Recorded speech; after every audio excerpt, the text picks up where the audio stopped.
So there's an update in the news regarding the Dine and Dash video that I did just a few days ago, in that 2 people have now been charged with multiple offences by the police. But before we steam on ahead with this video, we are here on Easy Chinese Cooking. One nice chap emailed to say that someone had stolen my videos and placed them on a different channel. This is my dear wife's channel, so please do subscribe.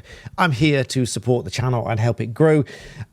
Because apparently I have a recognizable face, and that's how YouTube works. But in this video, very pleased to share with you the news that 2 people have now been charged with multiple offences by the police in respect of this restaurant Dine and Dash. Now, if it wasn't clear from my previous video, I was alluding to a photograph that was showed on X, and I didn't show it because I didn't want any accusations flying my way, because of course it's not absolutely clear that they've done that dishonestly, but I do feel that the shop is within their rights, within certain limitations with data protection and so on, to share that photograph so that these people can be found. Indeed, it seems that's what's happened, because lots of people have clearly seen those posts. Some people have clearly recognized it, reported it to the police. The police have investigated, and now the police have charged these 2 individuals. What's interesting is that the police have charged a 39-year-old woman and a 41-year-old man, part of the group from Sandfields in Port Talbot, on 5 counts of fraud each, including the 4 counts of theft for the woman. And so the police are terming this multiple Dine and Dash and shoplifting offences, including one in Swansea. They are due to appear in Swansea Magistrates Court on the 8th of May. Now, whilst I can't say too much specifically about this case, because it's a live case and I cannot say anything that's going to skew court outcomes, decisions, and so on, because this may ultimately go to the Crown Court, because fraud obviously is an either way offence, so they may eventually elect Crown Court trial. But without saying too much specifically about this case, what I can say is that this appears to me to be a pattern of offending, if indeed the offending is made out, because 5 counts of fraud each. There's possibly some conspiracy thrown in there as well. And the woman facing 4 counts of theft. This is a pattern of behaviour, and it is a propensity to commit offences. It may well be that there are previous offences involved as well. And if there are previous similar offences that have been charged and they've been prosecuted for, they might also go in, because the way that that works is that if they are similar offences in nature, then they are likely to go in as part of the prosecution case, because they will be offences of a similar nature. If, on the other hand, there was something completely separate, like a driving offence or even a drug offence, it probably wouldn't go in here. But any other offences along the lines of fraud, dishonesty, theft, and so on will probably go in.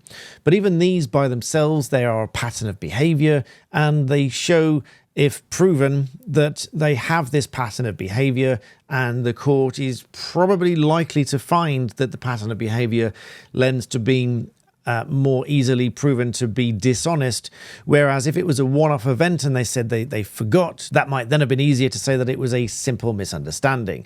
But as I said in my previous video, if you do dispute any food at a restaurant and things like that, you should be bringing it up with the restaurateur. You should be saying the food is not up to standard, it was cold, it was late, it's the wrong stuff, or whatever it might be. But you should at the very least be leaving your name and address so that they can contact you to dispute it civilly. And if they only accept cash and you've only brought card, or whatever other kind of dispute there might be, you still need to leave your details. It wouldn't be dishonest to do that and leave your details with the owner. In fact, one of the comments and the questions that came up was, what if the service was so slow to take your money for the bill? How long would it be reasonable for you to sit around and wait for them? Well, in that case, in the comment thread, they'd been up to the counter. They were told to wait at the table for the waiter to come across. And they waited for a good sort of 30, 40 minutes or whatever it was, and nobody came over. Now, if you are in a hurry to leave and you need to leave, then at the very least, I'd be leaving my name and address with the counter to say, here's my details, contact me for payment if you're not taking it now. I'm willing to pay now, but otherwise I'm off. And then it's not dishonest. At least in my view, it's not dishonest, because you've shown that you are willing to pay, you've left your details so that you'll be willing to pay later. And if they don't take those payments from you there and then, that's down to them. If they are simply too busy to do so, that's their problem effectively, not yours. But if you leave your details and they contact you later, that's entirely fine. If you leave without paying and without giving your details and you've made a pattern of this, that is why this couple here have ended up being charged with 5 counts of fraud, and she is also facing 4 counts of theft. Doubtless that is the shoplifting that they're referring to, and who knows what sort of value they are at. Up to £200 is what we call low-level shoplifting, which is dealt with summarily at the magistrate's court. And if it is any more than that, or if there's an aggregate, or it's combined with other offences and charged on indictment, as the fraud would be, then they can all go to the Crown Court. So then the low-level shoplifting can go on an indictment to the Crown Court. So they may well be advised to elect Crown Court trial. There's a lower conviction rate and so on. But also the penalties can often be more severe at the Crown Court as well. So we will see what happens on the 8th of May. If you're interested, I'll come back and talk about that as well. But since this is a food channel, and I've had some sort of quirky comments from some people in my community section over on BlackBeltBarrister channel saying, why am I promoting this channel? Well, frankly, it's none of their business. If I want to promote this channel, that's what I'm going to do.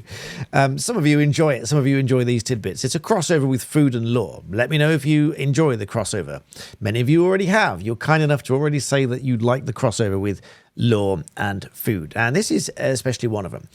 I've got quite a few others I can talk about. For example, whether or not it is an offence to eat food while you're walking around in a shopping centre. I know I've covered that before, but I can cover that again in more detail.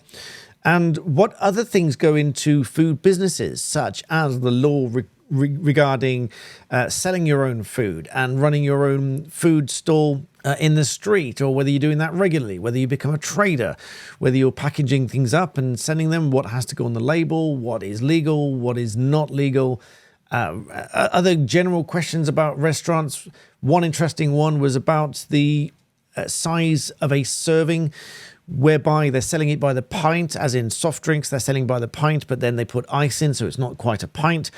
And one interesting situation I had before was when I told them I don't want ice. They took the ice out, but then it was practically half a glass as opposed to a pint full of soft drink. I said, where's the rest? They said, well, that's what you get because it's dispensed by the machine. I said, but you're selling it as a pint, not half a pint, which is what you've given me. And they said, well, it's just set by the machine. That's what you get if you don't want ice. And so I said, I'm not paying for it then. If I'm paying for a pint, but you want to give me half a pint, that's just clearly not fair. So that's the one that I will tell you in this video. But if you've got lots of other questions around food, food preparation, food sales, restaurants, all these kind of things, leave them in the box below. Happy to come back to them on this channel because this is a food-related channel with the crossover of law with guest appearances from me. But don't forget, this is my dear wife's channel. We also do cooking on here as well. Or rather, she does. She does the better cooking than me.